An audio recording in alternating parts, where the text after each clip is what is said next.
आपल्या मार्गदर्शनाने आमच्या ज्ञानात व विचारात भर घातली व खूप खूप धन्यवाद मनापासून।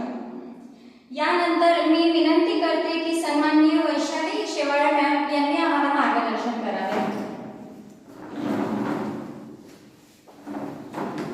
सन्माननीय व्यासपीठ आणि त्याचबरोबर उपस्थित असलेले सगळे NSSचे विद्यार्थी आणि अकॅडमीचे विद्यार्थी, राष्ट्राची सेवा करणं ही भावना जर कुठल्या योजनेतून असेल तर मला वाटतं ही राष्ट्रीय सेवा योजना।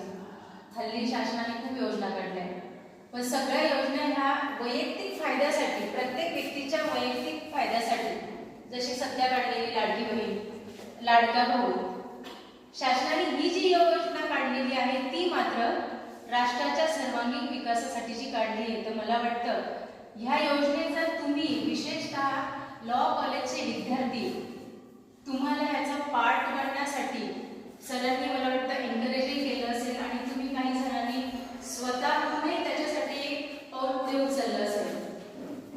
राष्ट्राची सेवा करणं त्याच्यासाठी खूप धाडस लागतंय। सेवा करताना तुम्ही सेवा कुठल्या पद्धतीची करताय ही महत्त्वाची नाहीये, त्या सेवेमधून जर एखाद्याचं कुठेतरी भलं होत असेल आणि मला वाटतं ते करण्याचं काम तुम्ही 8 दिवसात केलंय, काही मला वाटतं त्यांनी प्रेशर होतं पण असतील सर, आणि काही मला वाटतं सेकंड इयर थर्ड इयरचे असतील।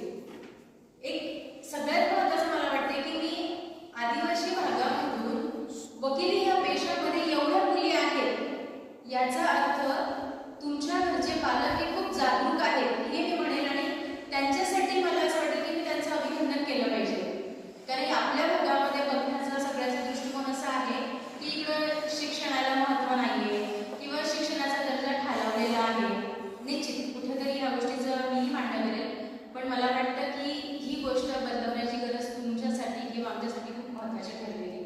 तुम्ही विद्यार्थी दशेमध्ये आहात, उद्या उठून तुम्ही भावी आमच्यासाठी एक सक्सेसफुल तुम्ही वकील होणार आहात किंवा तुम्ही काही कायद्याचे अभ्यासक्रम तुम्ही राबवणार किंवा त्याच्यामध्ये येणाऱ्या विद्यार्थ्यांना तुम्ही शिकवणार आहात। तर हे जेव्हा करणार आहात तुम्ही, तर त्यावेळेला ही तुमची राष्ट्राची एक सेवाच असणार, कारण की जिथं ज्या व्यक्तीला गरज आहे त्या व्यक्तीला तुम्ही मार्गदर्शन करणार